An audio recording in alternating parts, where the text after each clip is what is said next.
Hello guys, God bless you, God bless you, God bless you. आमीन। दोस्तों, खास करके एक उदाहरण मैं आपको देना चाहता हूँ। ये जो पेड़ है, इमली का पेड़ है। ये इमली का पेड़ है। देखो, बरसों से ये खड़ा हुआ है। इसने धूप भी सहन किया है, गर्मी भी सहन किया है, ताड़ भी सहन किया है। तो दोस्तों, ये तीनों ऋतु में मतलब ऐसे कैसे डटा है। और ये समय समय के इसके जो पत्ते हैं, तो गर्मी के समय में इसके पत्ते झड़ जाते हैं। फिर अभी देखो, ये पूरा पत्ता इसके ऊपर आ गया, हरियाली है। एक समय ऐसा लगता था कि ये पेड़ मतलब सूख गया है। तो दोस्तों, इसका उदाहरण देना मैं ये चाहता हूँ कि दोस्तों, हमें ऐसे जो बहुत पुराने ऐसे जो पेड़ है, वो हमारे लिए एक बहुत ही उत्तम उदाहरण है। इसी तरह दोस्तों, जो माँ बाप जो बुजुर्ग हैं, बूढ़े हो चुके हैं, तो दोस्तों आजकल के बच्चे लोग जो है माँ बाप की मान सम्मान इज्जत नहीं करते, वो उसकी बातों को नहीं मानते हैं। तो दोस्तों, और अपने मर्जी से जीना चाहते हैं, अपने इच्छा के अनुसार जीना चाहते हैं। ठीक है, प्राइवेसी है, हर एक इंसान को जीने के लिए मतलब आज़ादी है, स्वतंत्रता है। जैसे यीशु मसीह का जो एक गीत है, गाना है, जो आज़ादी आज़ादी आज़ादी, यीशु में मिले हमें आज़ादी। आज़ादी आज़ादी का इसका मतलब ये नहीं कि आज़ादी मिल जाए तो हम अपने इच्छा के अनुसार जैसे मर्जी ज़िंदगी जिए।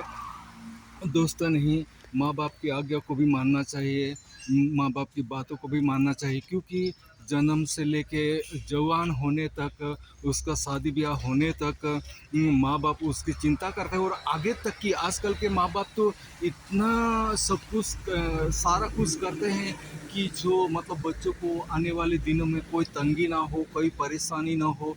यहाँ तक कि सारी व्यवस्था करते हैं, रहने का घर हो या पैसे की बारे में हो या कोई भी बिजनेस के बारे में हो। बच्चों को कोई तंगी ना पड़े, कोई तकलीफ़ ना पड़े, दुनिया में हंसी मजाक की तरह उनकी ज़िंदगी ना बने। दोस्तों, दुनिया में मेरी गवाही बहुत ही इमोशनल है, बहुत ही एक एक दिन की मेरी गवाही है। लेकिन मेरी गवाही से बढ़ के खुदावन यीशु की गवाही है। खुदावन यीशु के वचनों को मान के चलना चाहिए। दुनिया में दोस्तों बहुत कुछ माँ बाप करेंगे, लेकिन अगर खुदावन यीशु जो उनको नहीं मिला है, बच्चों को खुदावन यीशु का बारे में उनको वचन नहीं मिला है, कलाम नहीं मिला है, तो दोस्तों कुछ भी नहीं मिला। चाहे दुनिया में कितना भी धन दौलत रहने के लिए महंगी से महंगी गाड़ी हो या सारा कुछ होगा, लेकिन दोस्तों अगर खुदावन यीशु का वचन नहीं मिला है, खुदावन यीशु के नाम से उनको जीवन नहीं मिला है, तो सब बेकार है। इसलिए दोस्तों, इस पेड़ से मैं यही गवाही मतलब देना चाहता हूँ। एक सबसे ज़्यादा अहम बातें जो मैं कहना चाहता हूँ, वो बात यह है कि जिस तरह ये पेड़ एक उदाहरण है, एक साक्षी के रूप में, एक नमूने के रूप में है। इसी तरह गर्मी में हो या सर्दी में भी हो या बारिश का टाइम में हो, तीनों ऋतु में जो खुदा ने इस पृथ्वी के ऊपर जो दिए हैं, वो उस तीनों ऋतु में एक जैसा बना रहता है। किसी को साया चाहिए तो छाँव देता है। अगर बारिश के टाइम में अगर हमें सहारा लेना, तो वो भी हमें सहारा कुछ हमें पनाह मिलती है। उसी तरह दोस्तों, इस दुनिया में माँ बाप को छोड़ के कोई सबसे बढ़ के नहीं है। इसलिए माँ बाप की पनाह में बने रहो। और क्योंकि मम्मी पापा का, डैडी का बच्चों के ऊपर हमेशा आशीर्वाद बना रहता है। इसलिए दोस्तों, मम्मी पापा को, माँ बाप को अनदेखा मत करो, उनकी पनाह में बने रहो। जब तक वो अपने पनाह में रहोगे तो आशीष आशीष से भरपूर पाओगे। जिस तरह अगर एक शेरनी का बच्चा और कोई हाथी का बच्चा या गाय का बछड़ा, अगर कोई बछड़ा उससे छीन ले, तो माँ बाप को या उसकी माँ को कितनी तकलीफ़ होती है। इसी तरह अगर कोई जो जवान लड़के लड़कियां माँ बाप को छोड़ के और कहीं मतलब ऐसे ऐसे मतलब अपने मर्जी से निकल जाते हैं, तो दोस्तों उनका जो दर्द बहुत सलगता है। लेकिन वो फिर भी अपना जैसे बोलते हैं ना, दिल के ऊपर पत्थर रख करके वो सब कुछ सहन कर लेते हैं। क्योंकि किसी को, हर एक को प्राइवेसी है, लेकिन साथ साथ माँ बाप का भी सम्मान करना है। इससे बढ़ के कि अब जिस तरह हम खुदावन के वचन आज्ञा के अनुसार चलते हैं, उसी तरह दोस्तों हमें माँ बाप के सबसे पहले आज्ञा मानना चाहिए। अगर हम आज्ञा नहीं भी मानते हैं तो उनको कुछ बोलना नहीं, उनको कोई दुख तकलीफ पहुँचे ऐसा काम नहीं करना है। जैसे खुदावन के हम वचनों को अगर न माने तो हम दुनिया में खुदावन यीशु को ना पसंद करें तो ऐसा जीवन नहीं जीना है, लेकिन वहाँ उसके आज्ञा के अनुसार चलना है, उसका अच्छा से दुनिया में अच्छा से ज़िंदगी जीना है, लोभ लालच नहीं करना है। जो मिला है उसी में हमें मेहनत करते जाना है, मिल के चल के जीते जाना है दोस्तों।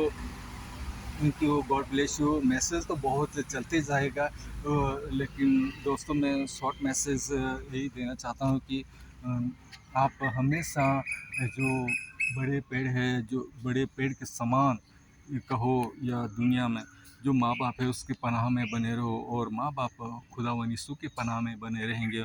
और खुदावन से जो भी बच्चों को आशीष चाहिए उसके लिए दिन रात वो विनती करते हैं खुदावन की हमारे बच्चों को आशीष देना, वो नौकरी करने पाए, वो अच्छे से काम करने पाए, उनको अच्छी तंदुरुस्ती ताजगी मिले, ज्ञान में बुद्धि में डापण में बढ़ते जाए।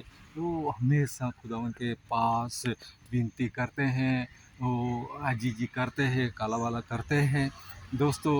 तो यही और आगे हम इसी तरह मैसेज लाते रहेंगे। मैं एक छोटा सा कलाकार, एक सिंगर, एक गायक, एक आराधक हूँ, लेकिन मेरा कोई प्लेटफॉर्म नहीं है, मेरा कोई स्टेज नहीं है। मैं तो चलते फिरते एक देश के जो पिछले दिन में मैंने कैसी ज़िंदगी जो बहुत सारे लोग जानते हैं दोस्तों, और मैं कुछ नहीं कहना, लेकिन मैंने ज़िंदगी में यह कि कोई मुझे स्टेज दे या न दे उससे मेरा कोई मतलब नहीं। खुदा ने मेरे लिए चारों ओर की दिशा खुली रखी है। पूरब में जाऊँ, मैं पश्चिम में जाऊँ, उत्तर में जाऊँ, दक्षिण में जाऊँ, बहुत बड़ी दुनिया है दोस्तों। जो जिसके लिए जो काम सौंपा गया है वो काम अपना काम करे, किसी को मतलब गिराने का काम नहीं करना है। बस अपना अपना अलग रास्ता अपनाओ जो खुदा ने हमें दिया है कि आप एक ही जगह में ठहरे मत रहो, घर से बाहर निकलो, अपना जो कलीसिया में जाते हो वहाँ से भी बाहर निकलो। और भी भाई बहन लोग हैं, वो दुनिया में बहुत सारे लोग हैं, उनको आप उनसे मिलो, उनसे बात करो, खुदा उनकी बातें करो, मिल कर के इबादत करो, उसकी बंदगी करो, उसकी आराधना करो, गीत गाओ, स्तोत्र गाओ और खुशी आनंद एंजॉय करो दोस्तों। दुनिया में इतना खुदावन ने हमें सब कुछ दिया है, कोई किसी चीज़ की कोई कमी नहीं है। बस कमी तो सिर्फ हमें अपने समय निकाल करके या अपने दिल को, अपना ज़िंदगी को, अपना अहम को सिर्फ नम्र बनाने की ज़रूरत है दोस्तों। तो thank you, God bless you. ऐसे बातें चलती रहेगी दोस्तों, बहुत सारे हैं। अभी तो हमें खुदावन के सानिध्य में खड़ा होना है, उसके सम्मुख खड़ा होकर के उसकी स्तुति करनी, इबादत करना है, उसके खुदावन के गुणगान गाना है दोस्तों। बहुत सारी बातें हैं मेरे ज़िंदगी में, जो कुछ भी है सारे अनुभव किए हुए वो ऐसे कोई इंसान को मतलब गिर गया तो उसको मजबूत चट्टान के ऊपर खड़ा करने वाले जो खुदावन ने वचन दिए वही वचन मैं आपके सम्मुख रखते जाऊंगा। तो thank you, God bless you, God bless you. Amen, amen, amen. आप सभी बोले आमेन।